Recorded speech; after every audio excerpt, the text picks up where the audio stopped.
Today we're going to discuss how to avoid soot formation on catalyst beds, and if you have soot, how to reverse it using a process called a sulfur wash. Welcome to the Experts Network.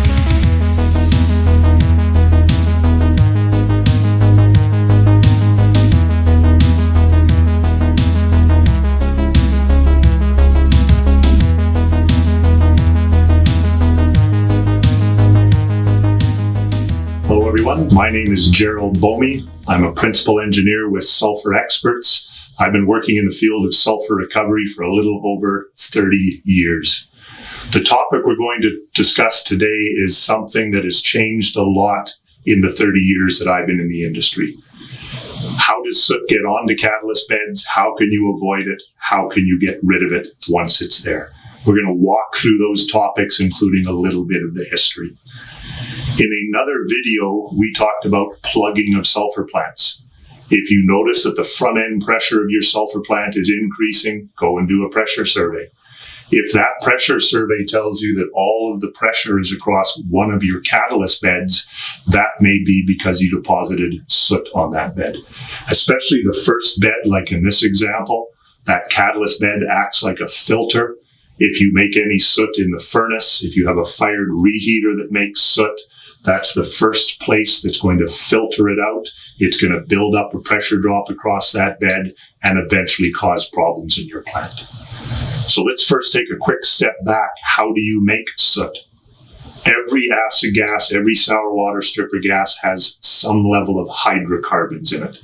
If you don't burn hydrocarbons properly, the carbon part can turn into soot. That's what it is fine particles of carbon. During normal operations, small amounts of hydrocarbons in your acid gas, your sour water stripper gas, proper amount of air into the furnace, you don't make soot on a regular basis.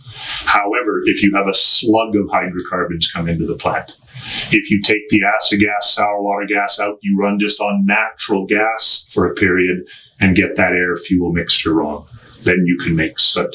If you have a fired reheater that's fired on natural gas, again, if you get that air-fuel mixture wrong, you can make soot. So it's not a normal occurrence in sulfur plants, but under certain occasions, yes, you can make soot deposited across that first catalyst bed. How do you tell if you are making soot? This is something that's actually relatively easy. There's no fancy chemical tests, anything like that. You go to the sample point just before the bed that is plugging up. If you're lucky, you have one of these easy sample points to open. We're not asking you to take any weird sample, anything like that, but simply hold up some white material at the sample point. If there is soot in the process gas entering the bed, then when you open the valve to look at that process gas, you will actually see the soot there. Put up some white Kleenex, some white towel, some white filter paper. If you see visible evidence of soot in that gas, that's your proof that you're making it, depositing it across the first catalyst bed. What happens to that soot? The soot itself on the bed is not a deactivating agent. The catalyst itself is fine, but that fine particle soot powder coats the beads, coats the spaces in between the beads, and gives you a pressure drop issue. If you can get rid of the soot, the pressure drop goes away, the catalyst itself is fine. One problem we have seen, and it's not been fully investigated, but when you first have a sooting issue, it is a fine powder. We have found in our experience, the longer you leave the soot there, the more it compacts, gets harder, perhaps polymerizes or crystallizes, and turns into something that's much harder, worse pressure drop, and something you can't get rid of.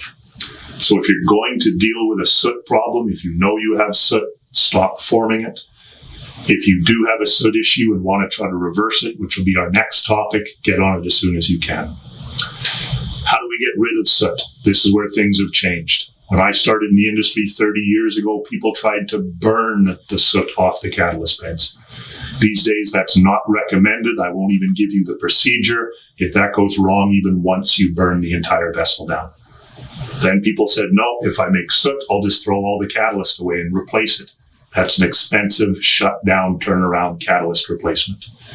More recently, people have used liquid sulfur to wash the soot off of the catalyst while they're in normal operation, called a sulfur wash procedure. So that's what we're doing. We're putting liquid sulfur on the bed. We're using the liquid sulfur to remove the soot. It actually tends to remove it two ways. When you first create the liquid sulfur, the liquid itself will wash some of the soot out. At the end of the procedure, when we get rid of the liquid sulfur, we vaporize it.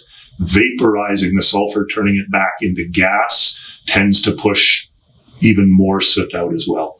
So the beginning and the end of the procedure, both of those can help to remove soot. How do we actually get liquid sulfur on the catalyst in order to do the sulfur wash? The simplest way is easy. Simply turn off or turn down as much as possible the reheater before the bed you're trying to sulfur wash. The reheater is normally there to elevate the bed temperature and keep it above its dew point to make sure that the sulfur you create is actually sulfur gas, sulfur vapor. In a sulfur wash procedure, if we turn that reheater off, the sulfur that we make in the bed is below its dew point. We actually make it as a liquid. So that's the most common way. Turn a reheater off, create liquid sulfur naturally in the bed, use that liquid sulfur for a sulfur wash. We have as well seen people that plug or block in their rundowns, fill up a condenser with liquid sulfur to carry it to the next bed. We've seen people that actually pump sulfur out of the pit and onto the catalyst bed. If you've had one of those unusual methods used in your refinery in the past, we'd love to hear from you about that. But the most typical way is summarized in this slide. You have a high pressure drop. That's the fuzzy blue line in the picture. Turn the reheater off. You don't need any calculations. Turning the reheater off guarantees that you are below the dew point. You can see that in most of the other trend lines. That's the reheater temperature dropping. And you can see immediately the pressure drop across the bed disappearing as well. Evidence that you're washing the soot out of the system. We won't really discuss how long to do this for. That's kind of bed dependent, plant dependent. It's something we'd be happy to help you with. But once you've washed as much sulfur out as possible, you need to return the reheater back to its normal temperature. That's the back end of that graph. And you can see again some further decrease in the pressure drop once you re-vaporize the sulfur. That's the vaporized sulfur pushing the last bit of carbon out. If you do this properly, there's no damage to the catalyst bed. There's no risk. We know plants that do this 2 or 3 times a year and with no adverse effects on the catalyst at all. Turn the reheater off, wash the sulfur out, turn the reheater back on. As simple as that sounds, there are a few things you have to be worried about. First of all, where does that soot go? It goes into the sulfur that you produce downstream of that catalyst bed. There's some examples of the off-color sulfur that you make during one of these sulfur wash procedures. A little bit brown, a little bit gray, or completely black. So that's one of the issues, is how do we deal with that off-spec sulfur? Do we throw it away? Do we have somebody that can sell it? Do we landfill it? What are our options for that? There's a couple of other general things you need to think about. How long do I need to do this for? That's something, as I said, that's site-specific, something we can help you with.